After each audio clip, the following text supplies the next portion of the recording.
नमस्कार शेतकरी मित्रांनो, मी राहुल तांबे, चिंचपूरमधून संगमनेर तालुका, अहिल्यानगर जिल्हा. तर काल रात्रीपासून आमच्याकडे भरपूर पाऊस होत आहे. जवळजवळ अतिवृष्टीमुळे सगळीकडेच पाणी पाणी करून टाकलेलं आहे.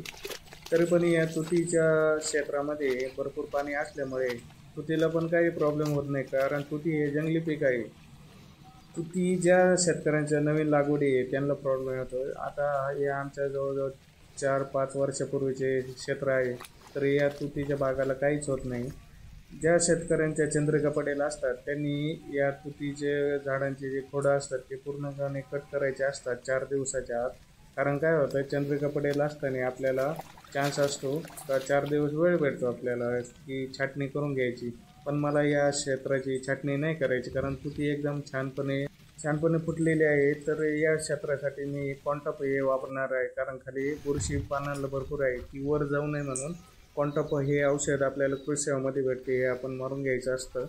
तर माझ्या तुतीची लागवड ही 3 बाय 6 फूट आहे, म्हणजे जवळजवळ जोडवळ पद्धत आहे. मध्ये 6 फुटाचं अंतर आहे आणि 2 सऱ्यांमध्ये 3 फुटाचं अंतर आहे. आणि रोपं मी असे अंदाजपंती 1 ते 1.5 फुटावर लावलेले आहे. आता हे दुसरं एकर आहे आपलं, त्यामध्ये आपण पाला सरसकट खालूनच कापलं होतं, त्यामुळे याची छाटणी तर करायचीच नाही आहे, कारण जेवढं थोडंफार गवत दिसतं ते आपण पूर्णपणे काढून घेणार आहे. त्यानंतर वरतीच आपले लाल कांद्याचं क्षेत्र आहे. त्या लाल कांद्यामध्ये अतिवृष्टी पावसामुळे भरपूर पाणी असं कडाकडाला साचलेलं होतं, ते आपण पूर्णपणे काढून दिलं. पण लाल कांदा हा पावसाच्या पाण्यामुळे खराब होतो, कारण जास्त पाणी झाल्यावर. त्यानंतर आपल्या डाळिंब खालून पण पाणी चालू होतं, तर आपण डाळिंबाचे रोपं उचलून आपण दुसऱ्या ठिकाणी ठेवले सर्व, जेणेकरून आपले डाळिंबाचे जे रोपं आहे ते उघळून नाही जाणार. तर अशा पद्धतीने आपण इथले डाळिंबचे रोपं या ठिकाणी ठेवले आहे, जेणेकरून पाणी तिथपर्यंत पोचणार नाही. त्यानंतर आपण शेडमध्ये जाणार आहे. आता त्यानंतर आपण शेडमध्ये आलो. शेडमध्ये आपलं वातावरण एकदम दमट असल्यामुळे आपण जवळजवळ 500 वॉल्टचे 2 मरकुऱ्या आणि 2 बल्ब लावलेले आहे. तर बेंगलोर किंवा कर्नाटकमध्ये शेतकऱ्यांचे घरे हे मातीचे असतात, पण तुतीचे जे शेड असतात त्यांचे एकदम पक्के असतात. त्यामुळे त्या भागातल्या लोकांचे कोष पण एकदम पांढरे शुभ्र आणि छान असतात आणि रोगाला पण बळी पडत नाही, कारण पूर्ण शेड हे बंदिस्त असतं त्यांचं. शक्यतो आपलं तर नाहीच आहे, पण आपलं ज्या ठिकाणी आपण जी रेशीम शेती करतो त्या ठिकाणी आपण वेळोवेळी जी काळजी घेतो ती घेणं गरजेचं असतं. कारण एवढ्या पावसामध्ये काही शेतकरी आहे त्यांच्या शेडमध्ये पण पाणी जातं. तर जमिनी लेवलपासून आपलं शेड जवळपास 2 फूट अंतरावर आहे, त्यामुळे आपल्याकडे पाणी येणार नाही. तर कालच्या व्हिडिओमध्ये तुम्ही बघितलंच असं का आपल्या 50% आळ्यांनी कोश घातले होते, तर ते आज जवळजवळ 90% आळ्यांनी आज पूर्णपणे आळ्यांनी कोश घालून घेतले. जे 10% आळे जे वरती राहिलेले ते आज पूर्णपणे पॅक होऊन जातील. जर नाही झाल्या तर त्या पूर्णपणे आळ्या आपण उद्या वेचून घेणार आहे आणि सेपरेट त्यांना एका रॅकवर किंवा कप्प्यावर कागद आथरून आपण त्यावरती चंद्रिका टाकून त्या आळ्या तिथं टाकणार आहे, जेणेकरून खाल्ले कोश आपले घाण होत नाही. शक्यतो अशा वातावरणामुळे एखाद्या आळीला फ्रॅक्चरी वगैरे आलेले असतात किंवा पाला काही पडेल असतो, त्या आळ्या या मागं असतात. तर या गोष्टींना घाबरण्यासारखी गोष्ट नाही आहे, कारण ह्या आळ्या आपण पूर्णपणे काढून फेकूनच देतो, पण तरी पण आपण या आळ्या उरलेल्या चंद्रिकेवर टाकून बघू. घातली कोश तर चांगलीच गोष्ट आहे, नाही घातली तर आपण फेकूनच देणार आहे. कारण 5-10% आळ्यांना थोडंफार जरी पाला काही पडलं तर ते कोश घालत नाही. आणि आपल्या बेडवरती चंद्रिकांखाली पण जवळपास 20% कोश आपल्या आळ्यांनी घातलेले आहे, म्हणजे जे आपलं सरपण असतं खाली त्यामध्ये. त्यासाठी आपण कोश खराब होऊ नये म्हणून आपण चंद्रिका टाकायच्या आधी चुना मारून घेतला होता, कारण कोश खराब नाही होत मग त्यामुळे. तर एवढ्या संकटातून आपण ही बॅच पूर्णपणे सक्सेस केलेली आहे.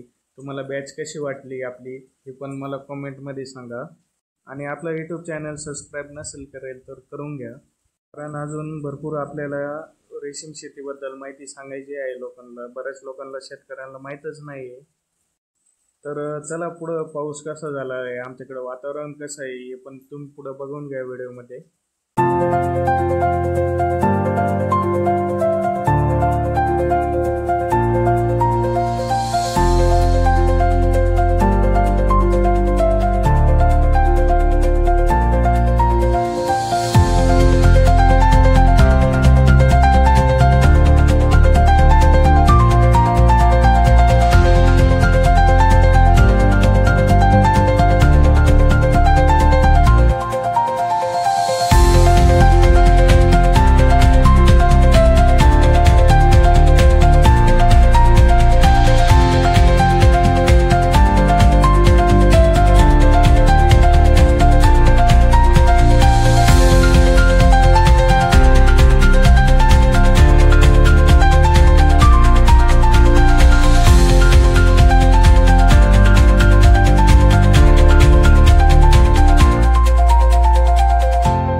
तर हा जो प्रकार आहे तो प्रकार मुंगूस किंवा सैडा किंवा उंदीर या अळ्या खात असतात. त्यासाठी आपण शेडच्या कडाने कोंबड्यांची जी बारीक जाळी असते ती पूर्णपणे पॅक लावून घेतलेली आहे, जेणेकरून मुंगूस किंवा उंदीर आपल्या शेडमध्ये येणार नाही.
हाय पाणी वाढ चौक मुठली आणि पाणी उपर मारते दिल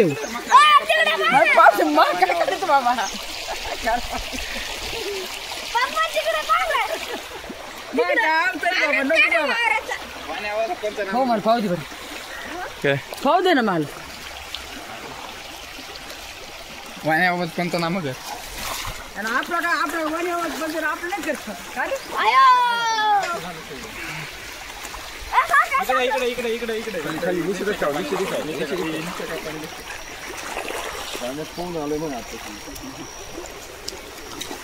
सगळीकडेच पाणी पाणी आहे. तुम्हाला घ्यायचं काय पाणी